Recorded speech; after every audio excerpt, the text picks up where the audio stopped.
मुख्यमंत्री महोदय स्टेजवरून लाडक्या बहिणींना विचारत होते 1500 आले आले आले आले.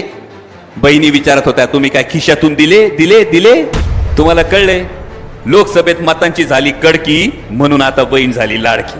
हरियाणा सारखं महाराष्ट्रात घडू शकत नाही क्योंकि टाइगर यहाँ खड़ा है. आदरणीय शरदचंद्रजी पवार साहेब. आणि दिल्लीपती डोळे दाखवत असताना छत्रपती संभाजी महाराजांना मान झुकवा गुडघे टेकवा हे सांगितलं होतं. अंगावरची कातडी सोलवटली डोळे काढले नख काढली पण माझ्या संभाजी राजांनी हार पत्करली नाही. ती स्वाभिमानासाठी या मातीच्या अभिमानासाठी केलं.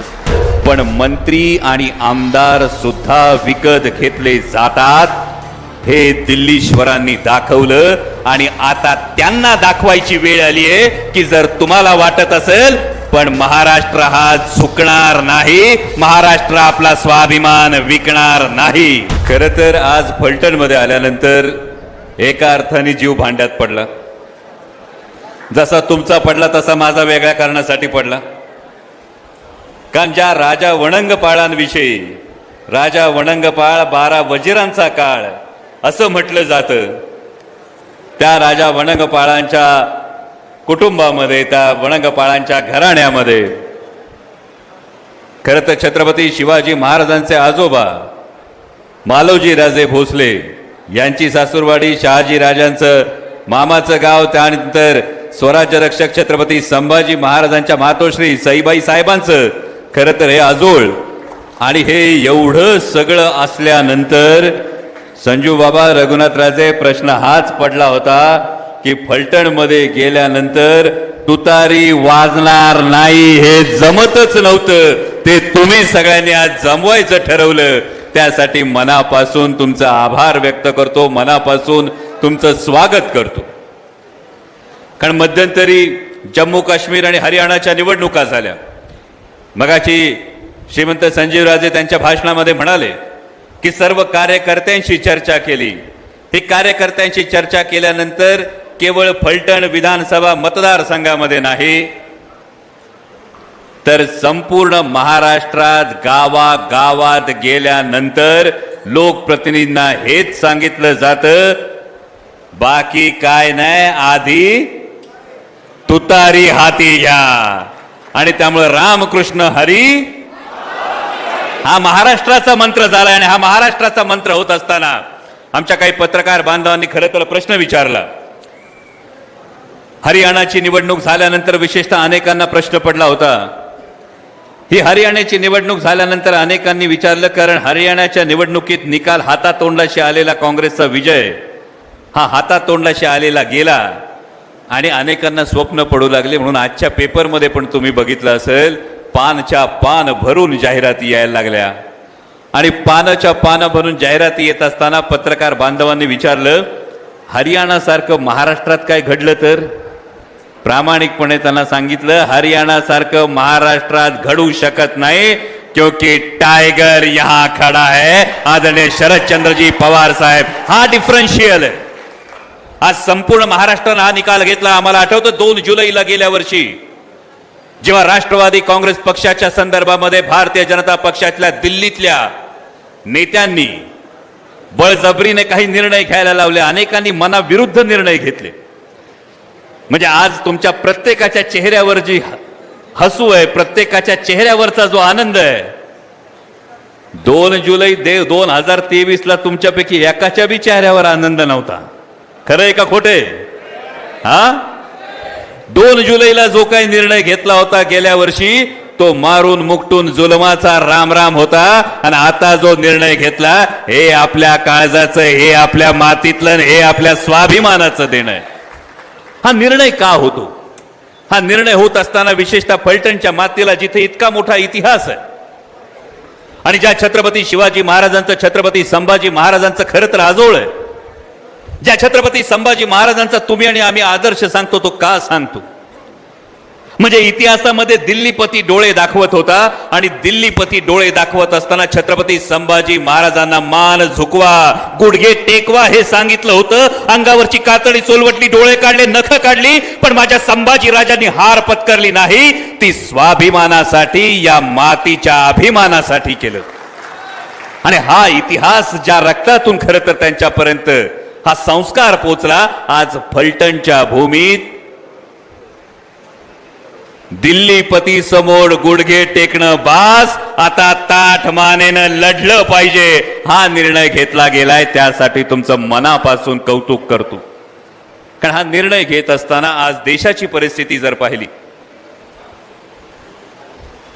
तर गुजरातचे काही नेते दिल्लीत जाऊन बसले. दिल्लीतून प्रत्येक वेळी भोकाडी दाखवली जाते. दाराच्या मागे भोकाडी बाबा बसलेला असतो, तसं इथं ईडी सीबीआय इन्कम टॅक्स बसलेलं असतं आणि ते आधीच करते येतो इकडे का करू भॉ, आणि करू भॉ म्हटलं की सगळ्यांचाच प्रॉब्लेम होते. निर्णय बदलले जातात आणि हे निर्णय बदलले जात असताना एक प्रश्न मनात निर्माण होतो की गेले 2-2.5 वर्ष महाराष्ट्राच्या मातीनं जे पाहिलं, महाराष्ट्राच्या राजकारणानं जे पाहिलं की ज्या महाराष्ट्रामध्ये आपण बघत होतो चप्पल विकली जाते, पॅन्ट विकली जाते, शर्ट विकला जातो, हे सगळं विकत घेता येतं, पण मंत्री आणि आमदार सुद्धा विकत घेतले जातात.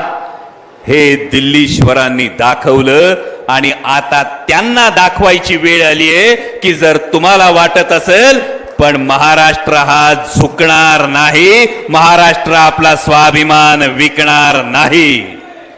कारण रोज राज्य सरकारच्या नवनवीन योजना चालल्यात, रोज एक नवीन योजना येते आणि रोज एक नवीन योजना येत असताना तुम्ही जुनी जाणती माणसं बसली. आता दिवाळ सण आहे का नाही? दिवाळ सणाला जर पोरांनी सांगितलं घरचं सगळं किडूक मिडूक इकतो पर दिवाळी करतो, तर त्याची पूजा कराल ती खेटराने कराल का आरती ओवाळाल?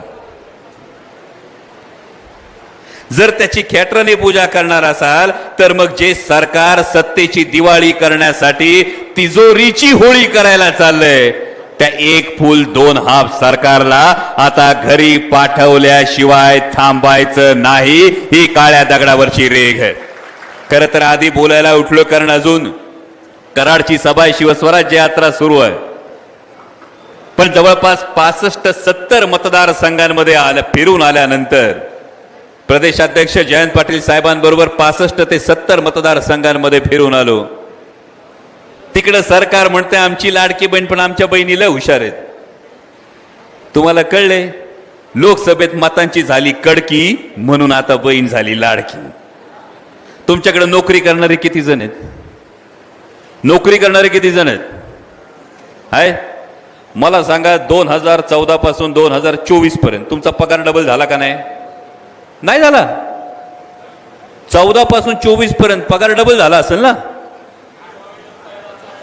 तुमचा पगार डबल झाला नाही तरी तेलाचा भाव डबल झाला हे माझ्या बहिणीला माहितीये. तुमचा पगार डबल झाला नाही तरी मीठ 10 रुपयाचं 21 रुपयावर गेलं हे तिला माहितीये. पोरांच्या वहीवर 18% जीएसटी, खोड रबरावर 18% जीएसटी लावतात आणि हिऱ्यावर मात्र 1.5% जीएसटी. हेलिकॉप्टर घ्यायचं झालं तर 5% जीएसटी. आणि मग आमची लाडकी बहीण हेच म्हणते की सरकार जे काही देतंय ते खिशातून देत नाही. माननीय मुख्यमंत्री महोदयांचा त्या दिवशी मी कार्यक्रम बघत होतो. मुख्यमंत्री महोदय स्टेजवरून लाडक्या बहिणींना विचारत होते 1500 आले आले आले आले. बहिणी विचारत होत्या तुम्ही काय खिशातून दिले दिले दिले? हे जे तुम्हाला कळतं हे महत्वाचं, कारण पोरग जन्माला आल्यानंतर त्याला दिलेल्या व्हॅक्सिन पासून माणूस जेव्हा जातो ना तेव्हा तिरडीवर अंथरायच्या कापडापर्यंत प्रत्येक गोष्टीवर जीएसटी देतात. तुमच्या खिशातलंच तुम्हाला परत दिलं जातंय आणि हे देत असताना सरकार आपला प्रचार करून घेतंय. आणि त्यामुळे जे सरकार या पद्धतीनं महाराष्ट्राचा स्वाभिमान दिल्लीच्या पायावर गहाण टाकतंय, या सरकारला आता जागा दाखवायची वेळ आहे. आता दिवाळीमध्ये शिदा येईल. आला का? पोचला का? हा जेव्हा शिदा पोचल तेव्हा लक्षात ठेवा आलाय आपल्याच पैशानी, पण पाकिट उलटून बघा. पाकिटावर असेल श्रीजी फूड्स वडोदरा गुजरात, म्हणजे पैसे तुमचे. रवा खरेदी कुठून केला? गुजरातच्या कंपनीकडून. बेसन खरेदी कुठून केलं? गुजरातच्या कंपनीकडून. हे सगळं जर तुमच्या पैशाने गुजरातची धन होत असेल तर कुणाच्या इशाऱ्यावर चालतोय याचा फक्त एकदा विचार करा. आणि आठवा छत्रपती शिवाजी महाराजांना, ज्या महाराजांनी दिल्लीच्या दरबारात असताना औरंगजेबाने सांगितलं होतं की दख्खनची सुभेदारी देतो, आणि दख्खनची सुभेदारी म्हटलं तर युद्ध नव्हतं, काही नव्हतं, ऐशो आराम होता, स्वराज्याच्या 2.5 पट सुभा होता. आणि एवढं असताना महाराजांनी सुभेदारीची झूल पांघरणं पत्करलं नाही, तर महाराजांनी महाराष्ट्राच्या स्वाभिमानासाठी लढणं पत्करलं. आणि म्हणून आज तुमच्या सर्व कार्यकर्त्यांचं मनापासून अभिनंदन करतो की तुम्ही वाट निवडलीत ती आदरणीय शरदचंद्रजी पवार साहेबांच्या मार्गदर्शनाखाली स्वाभिमानाची वाट निवडलीत. ही वाट स्वाभिमानाची आहे, ही महाराष्ट्र पुन्हा घडवण्याची आहे, ही महाराष्ट्र पुन्हा सावरण्याची आहे. आणि या वाटेवर तुमच्या सगळ्यांचं या निर्णयाबद्दल मनापासून अभिनंदन करतो, तुमचं स्वागत करतो आणि तुमची रजा घेतो. धन्यवाद. जय शिवराय. राष्ट्रवादी काँग्रेस शरदचंद्र पवार पक्षात आज फलटणमध्ये मोठ्या नेत्यांनी प्रवेश केलाय. फलटणचे विद्यमान आमदार दीपक चव्हाण यांच्यासह सातारा जिल्हा परिषदेचे माजी अध्यक्ष संजीवराजे नाईक निंबाळकर यांनी देखील अजित पवार गटाची साथ सोडत शरद पवार गटात प्रवेश केलाय. यावेळी राष्ट्रवादी काँग्रेसचे खासदार अमोल कोल्हे यांनी देखील भाषण केलंय. फलटणमध्ये गेल्यावर तुतारी वाजणार नाही हे जमत नव्हतं, पण तुम्ही ते जमवलं, त्याबद्दल तुमचे सगळ्यांचे मनापासून आभार आणि अभिनंदन. फलटणमध्ये नव्हे तर संपूर्ण गावागावात गेल्यानंतर सांगितलं जातं तुतारी हाती घ्या, रामकृष्ण हरी, वाजवा तुतारी हा महाराष्ट्राचा मंत्र आहे. हरियाणासारखे महाराष्ट्रात घडू शकत नाही, कारण टायगर अभी हा खडा आहे. मागील वर्षी 2 जुलैला घेतलेला निर्णय हा मारून मुटकून घेतलेला होता, मात्र आता मनापासून निर्णय घेतलाय. दिल्लीपती समोर गुडघे टेकणे बास, आता निर्णय घेतलाय. महाराष्ट्र हा झुकणार नाही आणि स्वाभिमान विकणार नाही, असं अमोल कोल्हे आपल्या भाषणात म्हणाले. आता अमोल कोल्हे यांच्या या वक्तव्यावर, यांच्या या भाषणावर तुम्हाला काय वाटतं, तुमचं मत कमेंट बॉक्समध्ये लिहायला अजिबात विसरू नका. व्हिडिओ आवडला असेल तर जास्तीत जास्त शेअर करा. आणि आतापर्यंत मराठी जनता आपण आपल्या या चॅनलला सबस्क्राईब जर केलेलं नसेल तर चॅनलला सबस्क्राईब करा.